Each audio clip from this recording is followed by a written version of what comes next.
what is the word I'm looking, factions, that's not such a good word, but factions within the House have.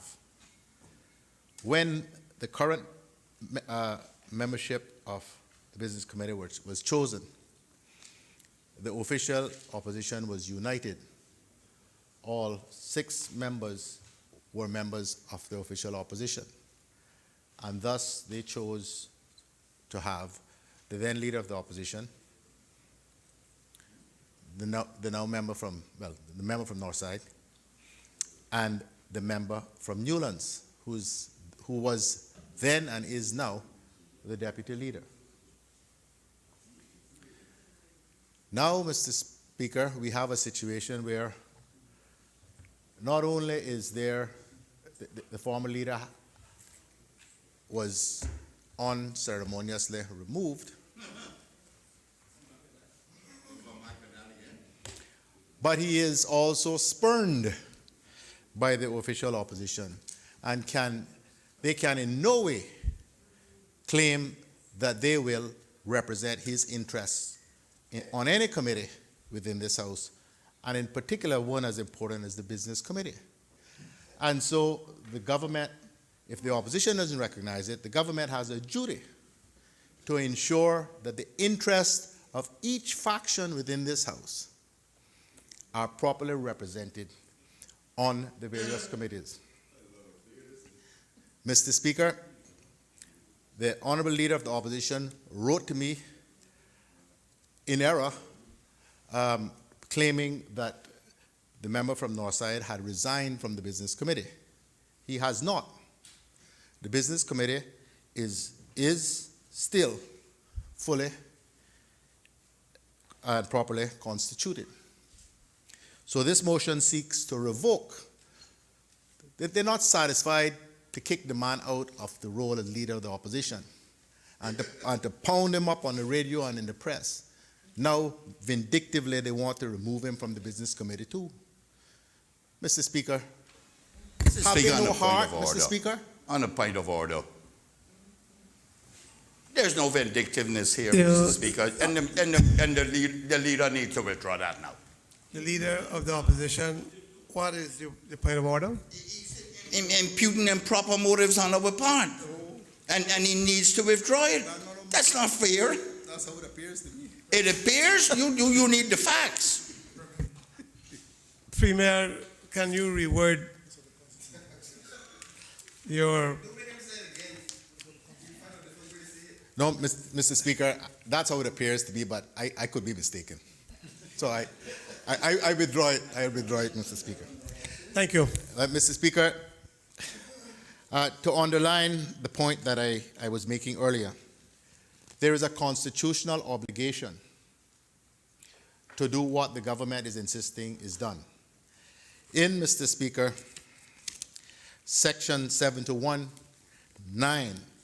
of the Constitution, the Cayman Islands Constitution Order 2009, the following is provided. The composition of all such standing committees shall, so far as possible, reflect proportionately the numerical strength of all political parties or groups making up the elected membership of the Legislative Assembly.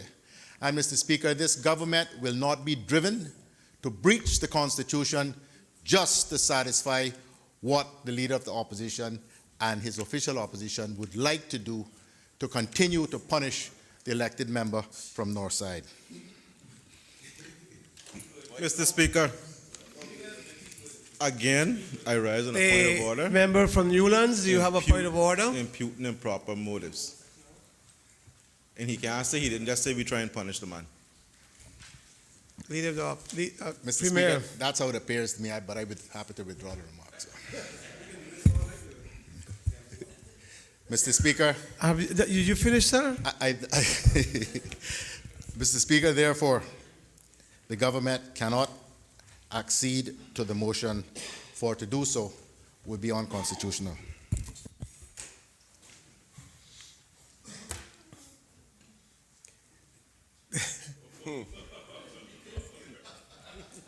The member for Georgetown Central. Thank you, Mr. Speaker. like my good friend and now new leader of the opposition, I got to be careful of the red button. No, I got to deal with that Attorney General elect passing the Constitution. No. I got to deal with him. Mr. Speaker, I find Like passing him. I am honored to be the seconder of this motion, firstly. But I find it rather interesting that the Premier is now reaching for constitutional positions to defend fractions of the government. Fractions. Fraction is less than 1 man when you do the ratios. When you do Of- the math, no fraction. I don't think it's fractions.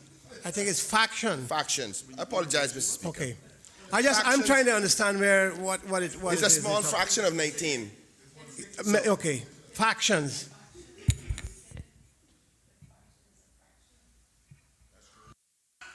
Mr. Speaker, I see that the Premier is defending that faction of this Honorable House, and I'm so honored that he's done that. And so far as to go down into the Constitution to do so. But Mr. Speaker, why wasn't he doing that for 2 years when he called me a leper out by myself over there in the corner?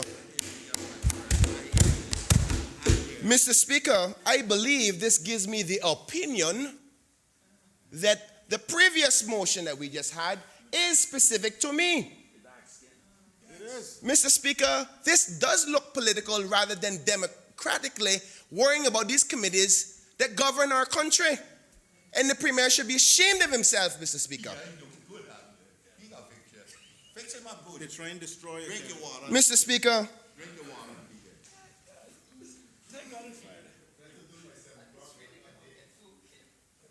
Mr. Speaker, I do believe that all Game water. groups of this Honorable House should be represented. But, Mr. Speaker, we also have to be mindful that if we were doing the calculations of this Honorable House and the small number of individuals on the Select Committee, you wouldn't think that one member of the opposition would be a clear or a fair representation of 5 members of 18, Mr. Speaker. And, Mr. Speaker, I'm also concerned that there may be some bias by some members of that committee to the opposition by public statements saying they have every intention to challenge the other members of the opposition. So I think the opposition leader has every right to feel the need to revoke the former leader of the opposition. Not because he's a bad man, but because he has to make sure the official opposition members have enough say in making sure the order of business is a true reflection of the people of this country. Mr. Speaker, I have heard in my short time here that you can't use the word hypocritical, so I won't say it. But, Mr. Speaker, You're getting good though. it does look a little bit similar, but not exactly something like that.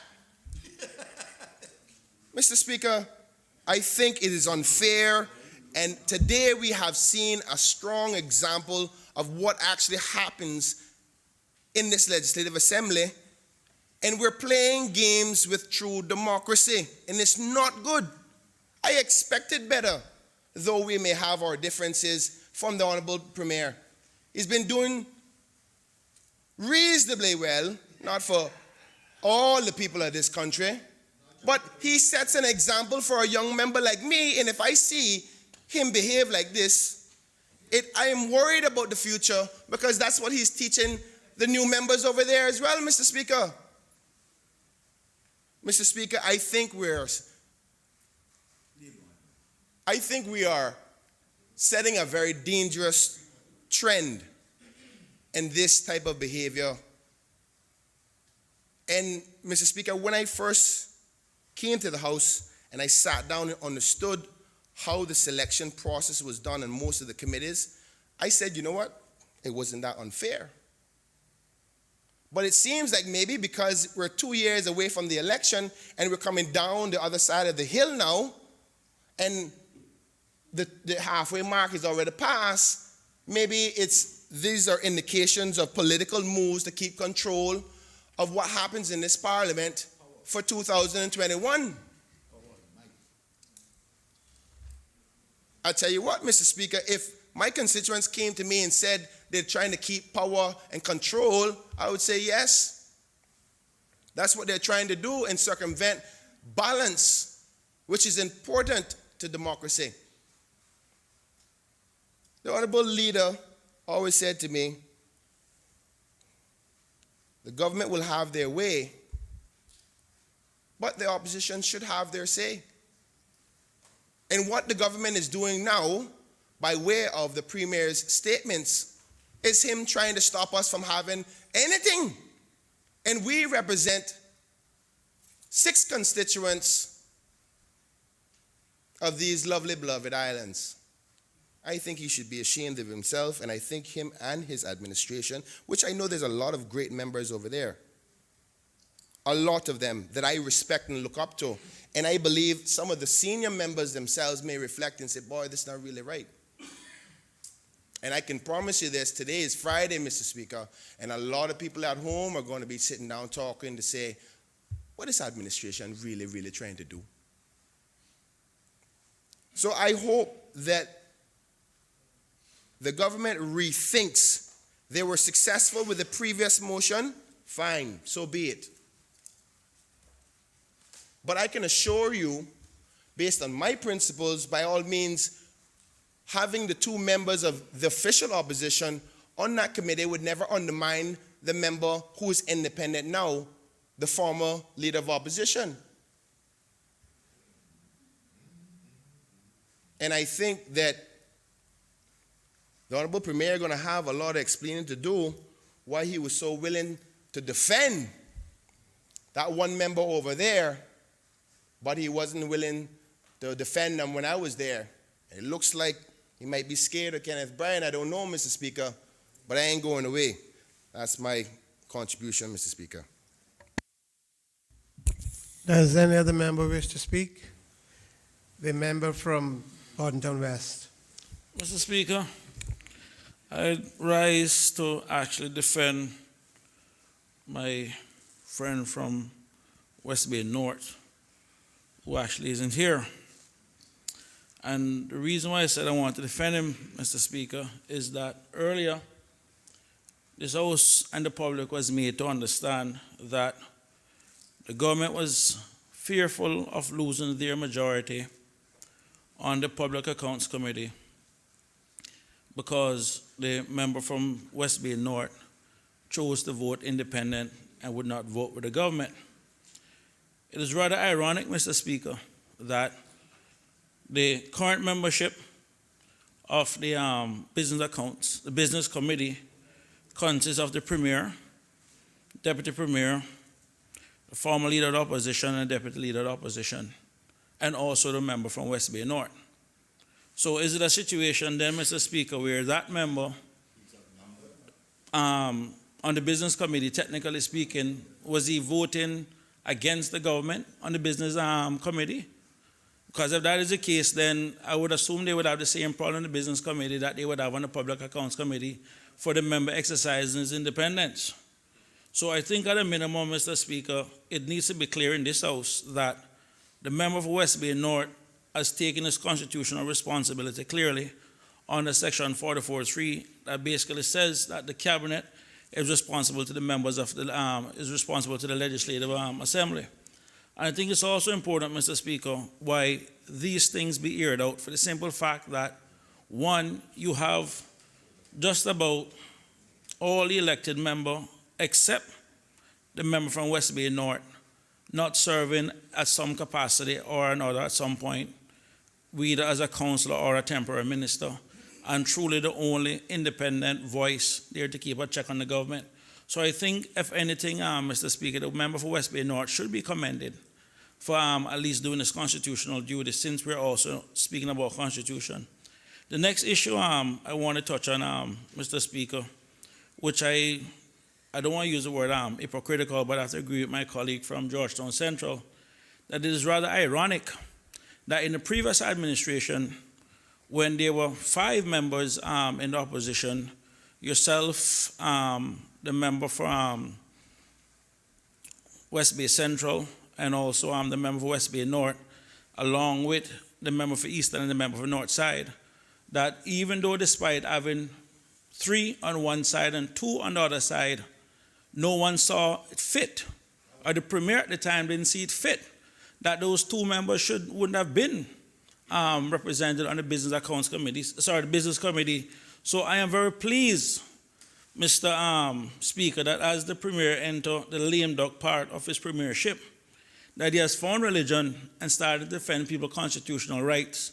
And I'm happy to see him taking this position, at least in the twilight of his political career, that at least he's come around. So, Mr. Speaker, I completely understand what is going on here. It is politics at its finest, and I can honestly say that as one of the new members of this Legislative Assembly, I have learned a lot from the Premier here today, and I can honestly say that with the skills that he have displayed in this House today, I am proud of knowing that that's the kind of skills that's representing us overseas. Because if they have to deal with what we have to deal with here, Mr. Speaker, I can assure you the country is well represented in that regard.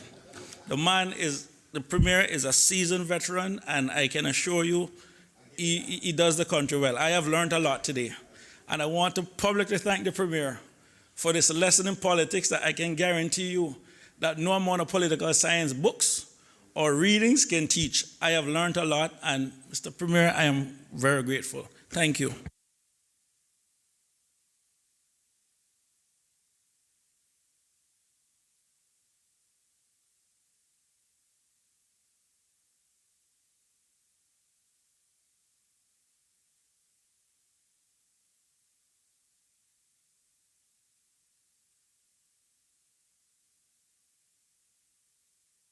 Does any other member wish to speak?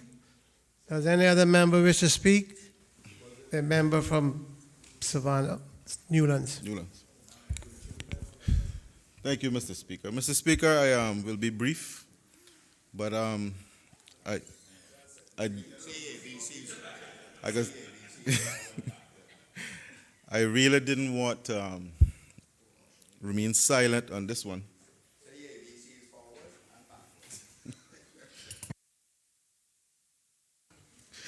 Mr. Speaker, I have similar concerns to my colleagues on this side, and I won't get into repetition here tonight. But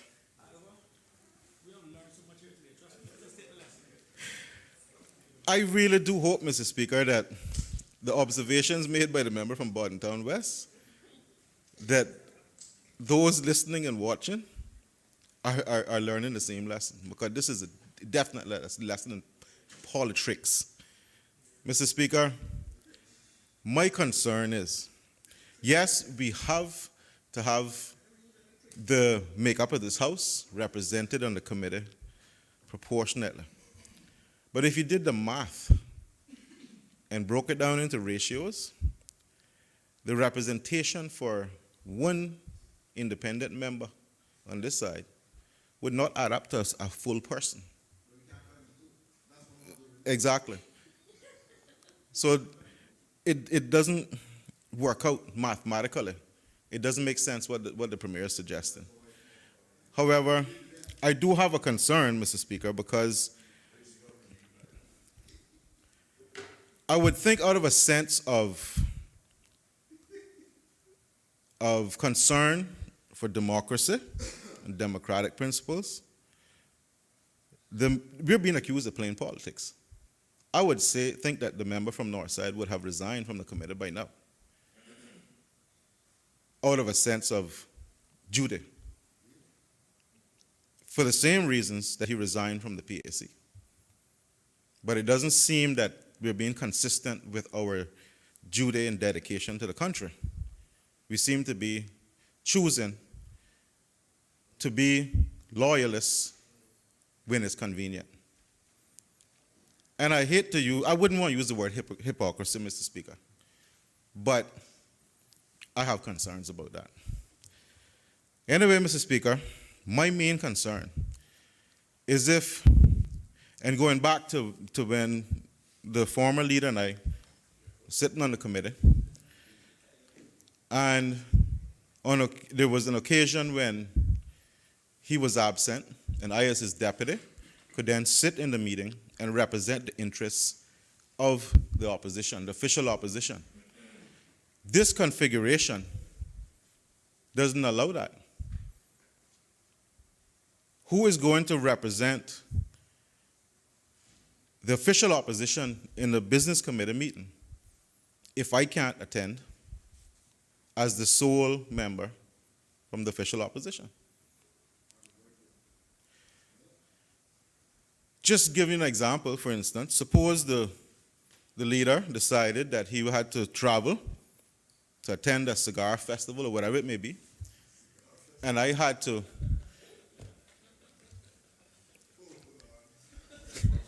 if I was on there as his deputy, then I could stand in. What is being proposed here leaves the official opposition with no representation on the committee. So I have to protest, and I have to say that this really is not democratic. It is not proportional, and it can only be called politics. So I understand that. I'm not going to try to appeal, Mr. Speaker, to the members on that side because obviously it fell on deaf ears, previous motion. But we're all guided by our conscience, our individual consciences. I wouldn't want to be painted in that sort of picture. However, everybody has to choose for themselves. So I really do not support what is being proposed.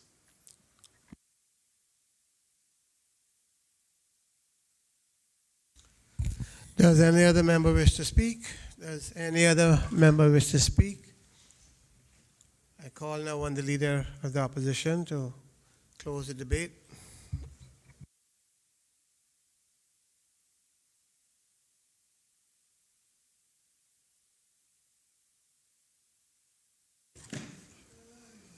Thank you very much, Mr. Speaker.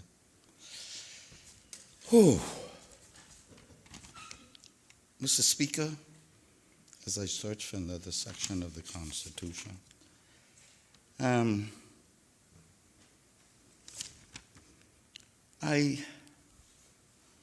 know, Mr. Speaker, haven't been here as long as you have, sir, but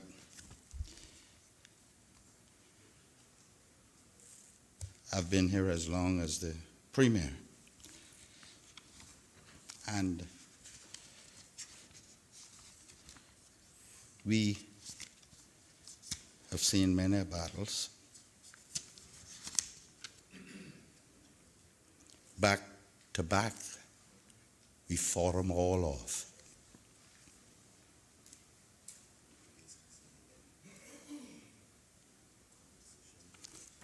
And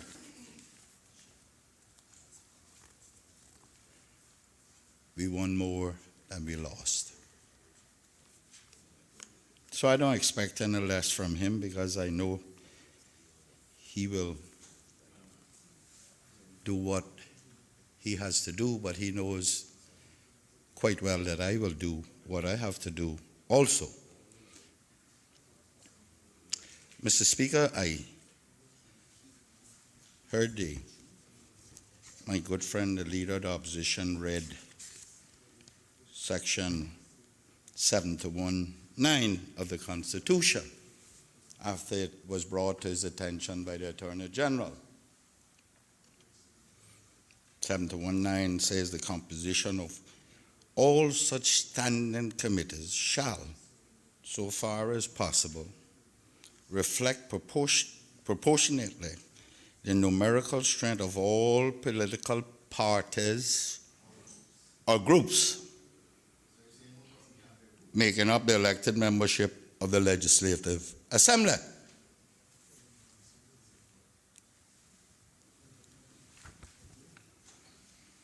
I should also say to this country and members that Section 56 of the Constitution is very specific. There shall be an Attorney General of the Cayman Islands whose office shall be a public office and who shall be appointed in accordance with Section 106. 2. The Attorney General shall be the principal legal advisor to the government and the Legislative Assembly.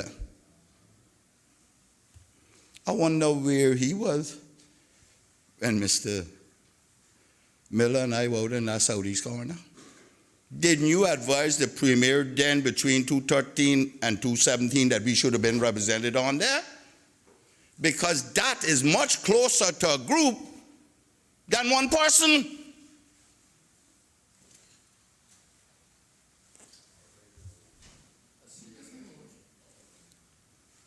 Mr. Speaker, I believe the word group is defined as a number of people or things that are located close together or are considered a class together. Mr. Miller and I were 2. The member from Northside and I were 2. Now, that can be defined as a group. That's when that legal advice should have come. Not now when Mr. Miller is the member from Northside 1. And I should remind the Attorney General that when it says the legislature, it doesn't mean only that side. This side too. He could have told us too, you know. Unsolicited, he could have told us. And we would have brought the motion to be represented too. Now, how can we expect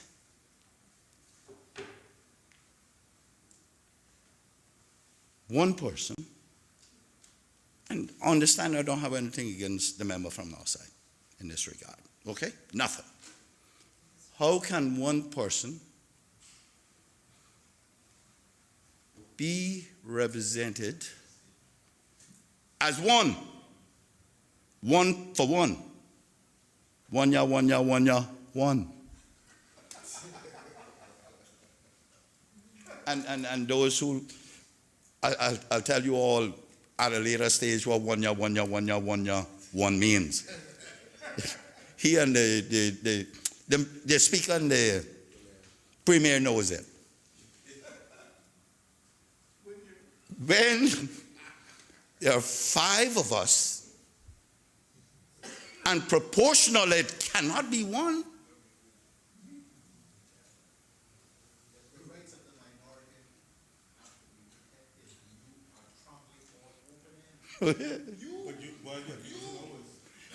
The Premier said that I'm trampling all over the rights of the minority. A part of that group of minority too, you know, and he abusing mine.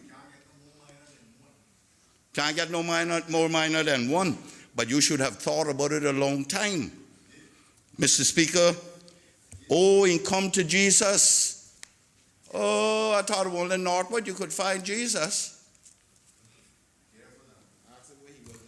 Mr. Speaker, if he has found Jesus, then I'm happy for him. Because it appears that the question must be then, why the U-turn?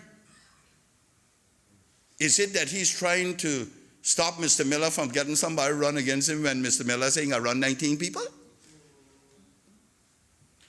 Or has the size of that bed increased over there?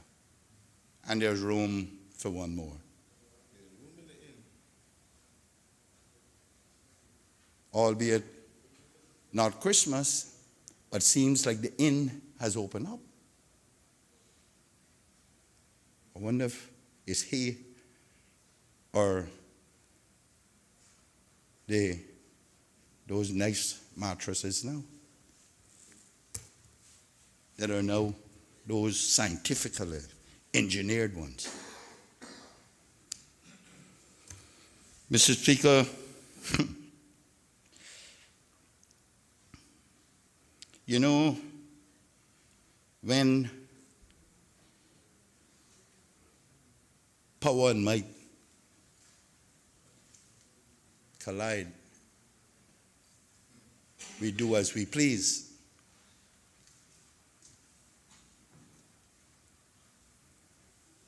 I am a little concerned that, but I don't believe it, that the other members on that side would endorse such. That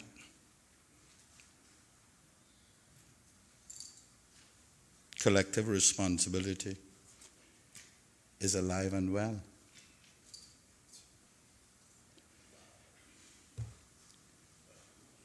Except for the member from West Bay North.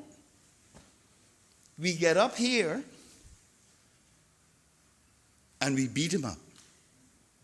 Grab him by his ankles and we turn him upside down and we shook him out.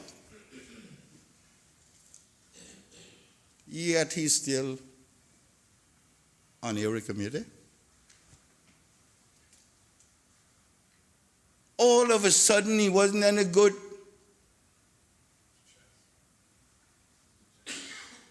Or he was doing his own thing on the public committee, public accounts committee, but he's on the business committee. Yeah, be yours too. Mr. Speaker, I don't need to spell out for the people in this country, because that's the one thing that many of us underestimate: the ability of the people of this country to think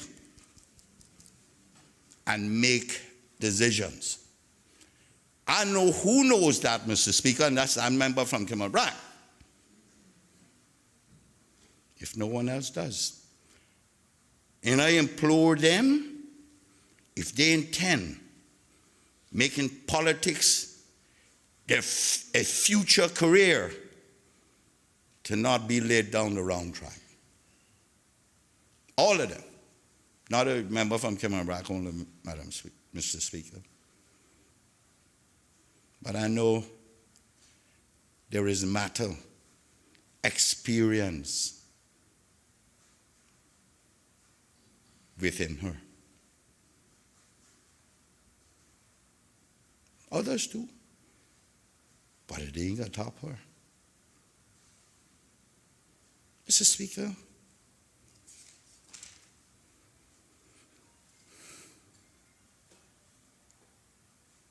I am somewhat taken aback by the abuse the member from West Bay North took here today, was leveled at him today. Because, Mr. Speaker, it leaves the impression that he's neither fish nor fowl.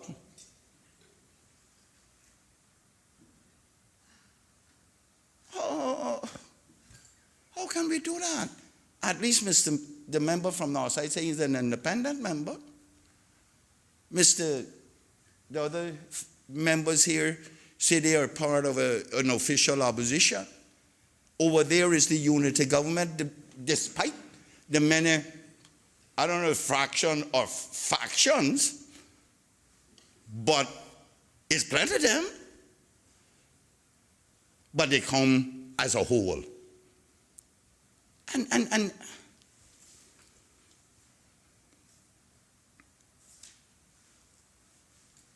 Mr. Speaker, the Premier can appeal, or he tries to anyhow, appeal to the conscience of the people that we are doing something disingenuous, was the word he used. There is none more politically disingenuous than him in here. There is none. Crying, they must know that you're a politically disingenuous young man. He does anything to get that one-upmanship.